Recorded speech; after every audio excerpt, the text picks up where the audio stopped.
नमस्कार मेरे प्यारे मित्रों, आप सभी का हार्दिक स्वागत है हमारे चैनल एम फास्ट ज्ञान में। यहाँ पर आपको रोचक जानकारियां, अद्भुत तथ्य और मनोरंजक कहानियां सुनने को मिलेंगी। तो जुड़े रहिए हमारे साथ और ज्ञान की इस रोमांचक यात्रा का आनंद लीजिए। चलिए आज का सफर शुरू करते हैं। HDFC बैंक की भूतिया ब्रांच एक डरावनी कहानी साल 2019 में मुंबई के एक पुराने इलाके में स्थित HDFC बैंक की एक ब्रांच के बारे में अजीब अफवाहें फैलने लगी।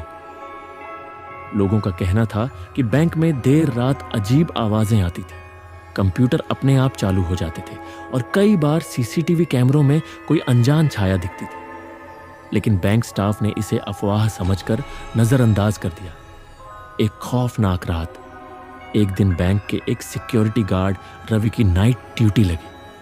आधी रात के करीब जब सब कुछ शांत था, तभी अचानक उसे बैंक के अंदर से किसी के चलने की आवाज सुनाई दी।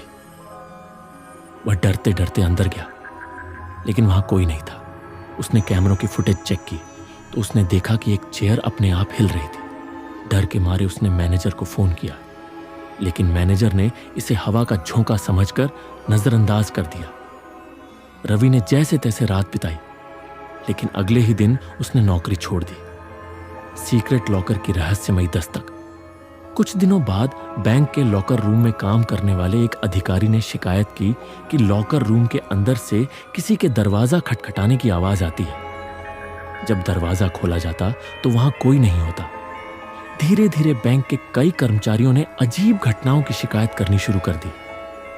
50 साल पुराना राज बैंक मैनेजमेंट ने आखिरकार इस रहस्य की तहकीकात शुरू की। जब उन्होंने इस बिल्डिंग का इतिहास खंगाला तो पता चला कि 50 साल पहले यहां एक पुराना बैंक हुआ करता था और वहां एक बड़ा बैंक डकैती कांड हुआ था। उस कांड में कई लोगों की जान गई थी और कहा जाता था कि उन लुटेरों की आत्माएं अब भी यहां भटक रही हैं। ब्रांच का बंद होना, घटनाएं बढ़ती गईं, कर्मचारी इस्तीफा देने लगे और आखिरकार HDFC बैंक ने इस ब्रांच को बंद करने का फैसला किया। आज भी स्थानीय लोग कहते हैं कि रात के समय वहां से किसी के कराहने और फुसफुसाने की आवाजें आती हैं। क्या आप कभी ऐसे किसी भूतिया बैंक के बारे में सुन चुके हैं?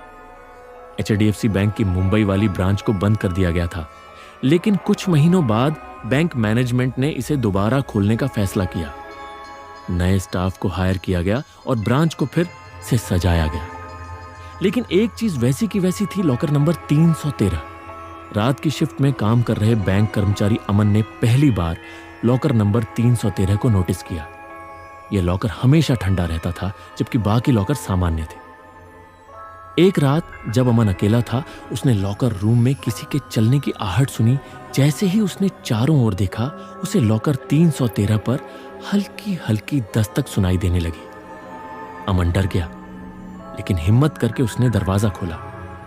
वहां कुछ नहीं था, बस एक पुराना रिकॉर्ड बुक पड़ा था जिसमें 1971 की एक बड़ी बैंक डकैती का जिक्र था। अगली सुबह अमन ने यह बात ब्रांच मैनेजर मिस्टर शर्मा को बताई। उन्होंने CCTV फुटेज चेक करने का फैसला किया। जब उन्होंने रात की फुटेज देखी तो उनके रोंगटे खड़े हो गए। लॉकर नंबर 313 के सामने एक धुंधली आकृति खड़ी थी। वह आकृति एक अजीब सी परछाई थी जो कुछ सेकंड्स के लिए नजर आई और फिर गायब हो गई। अब यह साफ हो चुका था कि बैंक में कुछ तो गड़बड़ थी। अंदर छिपा था एक खौफनाक रहस्य।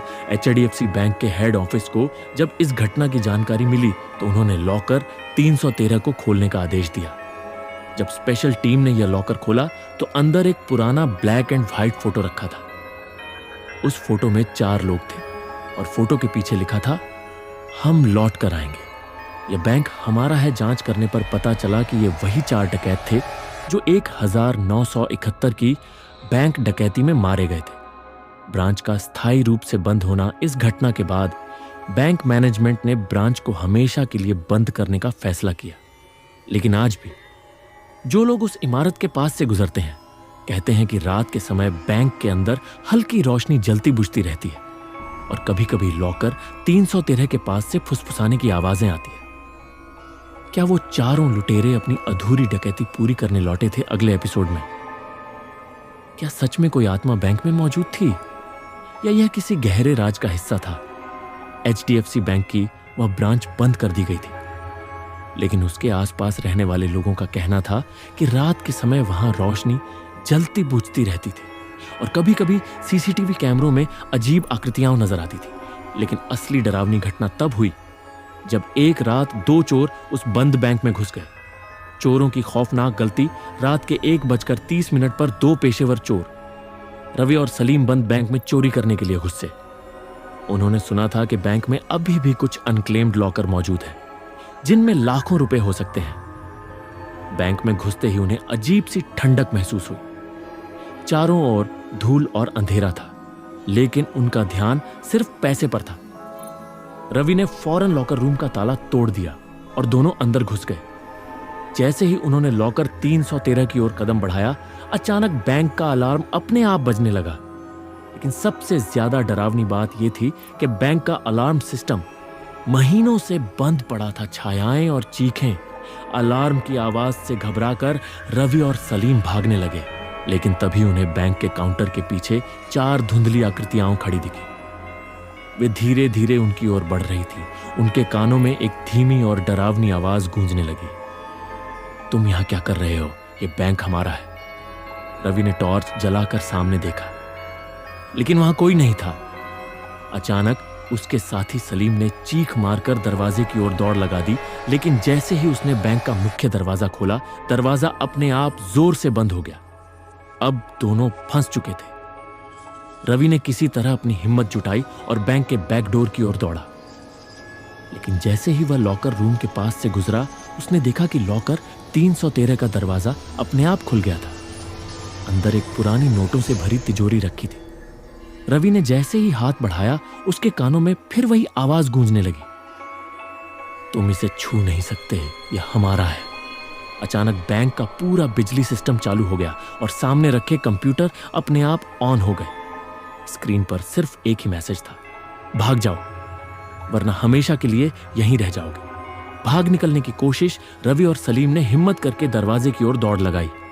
जैसे ही वे बाहर निकले, बैंक का दरवाजा अपने आप जोर से बंद हो गया। दोनों ने डर के मारे इलाके से भागना चाहा, लेकिन जैसे ही उन्होंने पीछे मुड़कर बैंक की खिड़की की ओर देखा, वहां 4 परछाइयां खड़ी थी, बिल्कुल वैसे ही जैसे पुरानी सीसीटीवी फुटेज में दिखी थी। वहां से गुजरने वाले एक चाय वाले ने बताया कि उसने दोनों चोरों को डर के मारे बेहोश पड़ा पाया और पुलिस को खबर दी। जब पुलिस आई और बैंक की जांच की तो वहां कोई घुसपैठ के निशान नहीं मिले, लेकिन लॉकर 313 का दरवाजा खुला मिला। क्या वे चारों लुटेरे सच में वापस आ चुके थे? पुलिस ने इन चोरों को गिरफ्तार कर लिया, लेकिन रवि और सलीम बार बार एक ही बात दोहरा रहे थे, हमने वहां कुछ देखा था। 4 लोग थे, उन्होंने हमें भागने को कहा। इस घटना के बाद बैंक की यह ब्रांच पूरी तरह सील कर दी गई, लेकिन रात के अंधेरे में जब सब सो रहे होते हैं तो लोग अब भी कहते हैं कि अगर आप ध्यान से सुने तो बैंक के अंदर से किसी के चलने और कागज पलटने की आवाज नहीं आती है। अगले एपिसोड में क्या बैंक की जमीन पर कोई काला जादू किया गया था या इसके पीछे कोई और गहरा राज था? अगर आपको कहानी अच्छी लगी हो तो कमेंट में जरूर लिख कर जाए।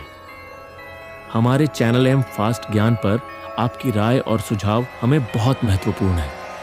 आपके कमेंट से हमें और भी बेहतरीन सामग्री बनाने का मोटिवेशन मिलता है। धन्यवाद।